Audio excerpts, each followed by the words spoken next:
Yes, folks, we now must speak left-wing speak. Yes, YouTube is now grooming us to speak their PC left-wing language. Now, today's video is more about admin than anything else. How we're going to navigate YouTube's new rules that were introduced on the 11th of this month. Now, I'm caught between a rock and a hard place in respect to this issue. For me personally, I would like to see 100% free speech. But I don't own this channel, YouTube does.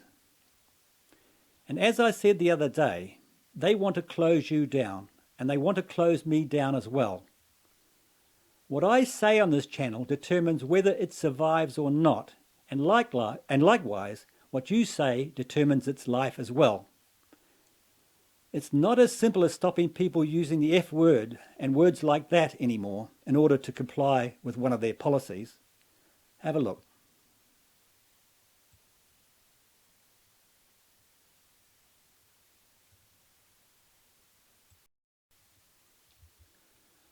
Yeah, now folks, I've posted a link to this article in the description below, and I urge people to read it.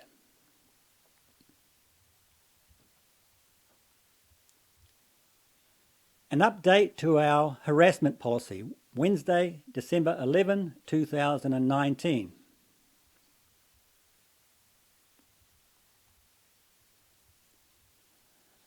Over the last several years, we have worked to improve the way we manage content on YouTube by quickly removing it when it violates our community guidelines, reducing the spread of borderline content, raising up authoritative voices when people are looking for breaking news and information, and rewarding trusted creators and artists to make YouTube a special place.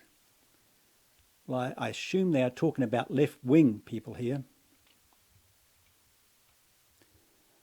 Today we're announcing a series of policy and product changes that update how we tackle harassment on YouTube.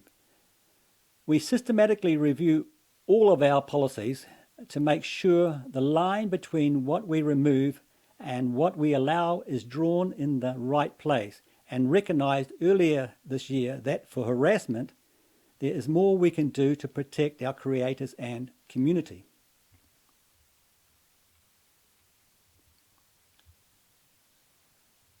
Harassment hurts our community by making people less inclined to share their opinions and engage with each other. But somehow, silencing people doesn't.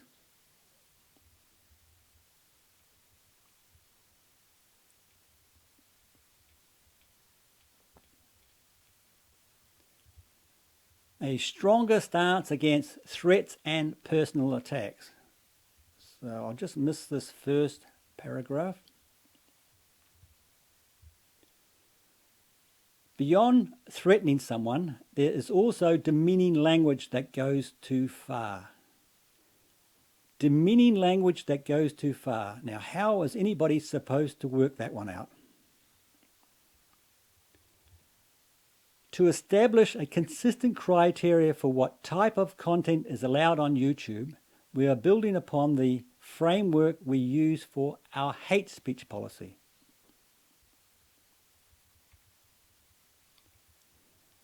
Now, this is where it really gets interesting. We will no longer allow content that maliciously insults someone based on protected attributes, such as their race, gender expression, or sexual orientation. This applies to everyone, from private individuals to YouTube creators to public officials. We will no longer allow content that maliciously insults someone based on protected attributes, such as their race. Now, the other day I had to delete 2 comments because they called a black woman a gollywog. I had no choice because YouTube now deems that hate speech.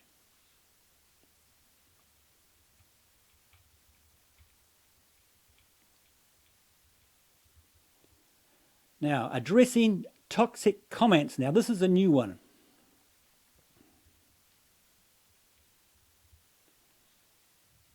We know that the comment section is an important place for fans to engage with creators and each other.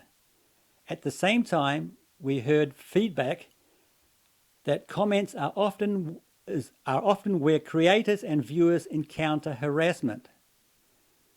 This behavior not only impacts the person targeted by the harassment, but can also have a chilling effect on the entire conversation.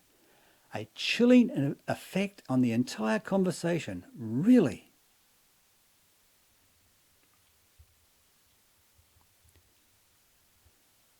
To combat this, we remove comments that clearly violate our policies. Over 16 million in the third quarter of this year, specifically due to harassment. The policy updates we've outlined above will also apply to comments, so we expect this number to increase in future quarters. Wow.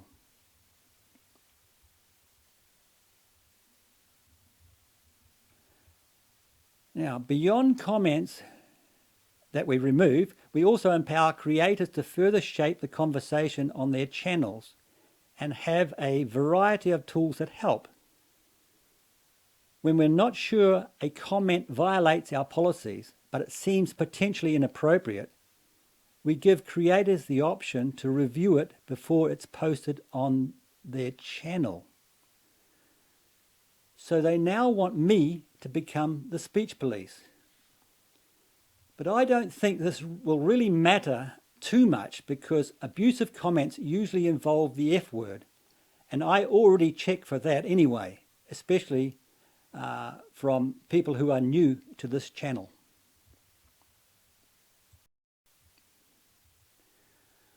But folks, this speech silencing stuff is not going to stop, and here's why. We've told you a lot on this show over the past few years about how Google, Facebook, and Twitter work in secret to impose a left-wing political agenda on this country. In 2016, for example, Google employees worked behind the scenes to boost Hillary Clinton's voter turnout. They seemed despondent when they couldn't stop Donald Trump from winning. Google, as you well know, regularly suppresses conservative videos on YouTube. At one point, the company even contemplated rigging its search results to undermine Trump's immigration policy. Twitter, meanwhile, and you know this well, often bans users entirely for the crime of disagreeing with the left. At this point, it is very clear that big tech hates conservatives and works assiduously to harm them. Republican voters are starting to figure this out. A Harris poll from last year found that 83% of Republicans understand that tech is biased against conservatives. Another poll this summer found that 42% of all voters, not just conservatives, believe the Trump administration should take action to push back against the tech monopoly's political bias. And yet, so far, that's not happening. No one in Washington is doing anything to rein these companies in. But it doesn't have to be that way. There are a lot of things you could do if you wanted to. For example, tech companies have thrived under a special immunity they receive from Congress that protects them from lawsuits over what people say on their platform. It's an exemption that Fox News, for example, does not have. So why does Google have it? Senator Josh Hawley would like to know the answer. Hawley has proposed stripping that immunity from tech companies and treating them like everyone else unless they can maintain neutral platforms for all views, which of course was the original deal they struck. That's a great idea, but it hasn't happened. Another idea is breaking up major tech companies so that a handful of monopolies don't have effective veto power over the First Amendment, which is where we are today. It's another great idea, but again, it hasn't happened. Why all the inaction on these questions?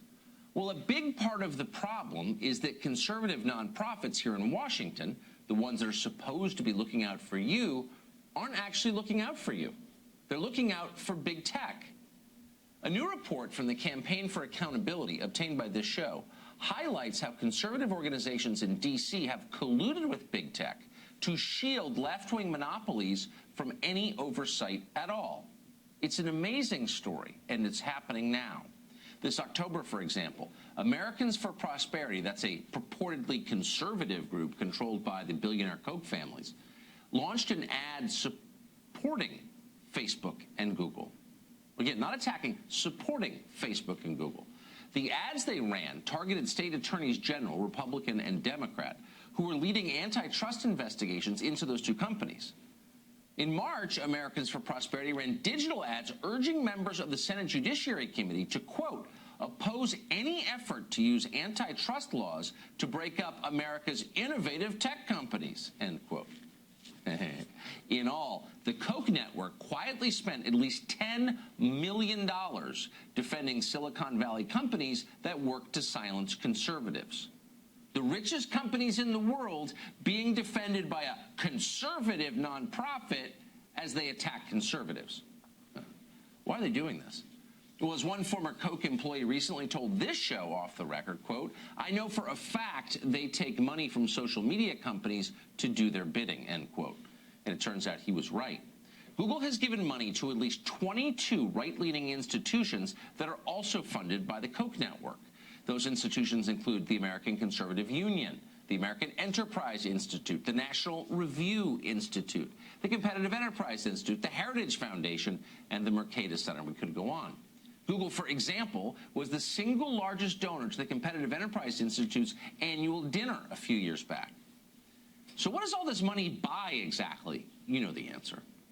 In September of 2018, the Competitive Enterprise Institute and 3 other groups that had been funded by Google and the Kochs sent a joint letter to the Attorney General at the time, Jeff Sessions, expressing grave concerns over DOJ's plan to look into whether search engines and social media were hurting competition and stifling speech. Here's how it works. Big tech companies silence conservatives. Conservatives, nonprofits try to prevent the government from doing anything about it. Makes sense. And then there's the Heritage Foundation, maybe the biggest and best funded think tank in Washington. Half the conservatives in this city seem to have worked there at one time or another. Almost 30 years ago, I did, for example. To this day, there are a lot of nice and very well-meaning people at Heritage. But as an organization, Heritage no longer represents the interests of conservatives, at least on the question of tech. A recent paper by Heritage entitled Free Enterprise is the Best Remedy for Online Bias Concerns defends the special privileges that Congress has given to left-wing Silicon Valley monopolies. And if conservatives don't like it, Heritage says, well, they can just start their own Google. The paper could have been written by tech lobbyists. In fact, it may have been written by tech lobbyists. A trade association that represents Silicon Valley called the liability exemption that Google enjoys, quote, the most important law in tech.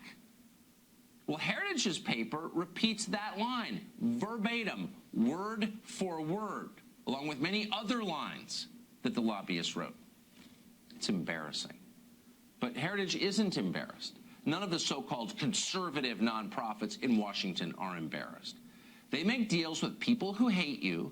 They secretly sell out your interests. Then they beg you to tithe like it's the medieval church, like you owe them your money. That's a system that we've had for decades. And maybe that's why, no matter how much money you send, nothing gets more conservative, just the opposite.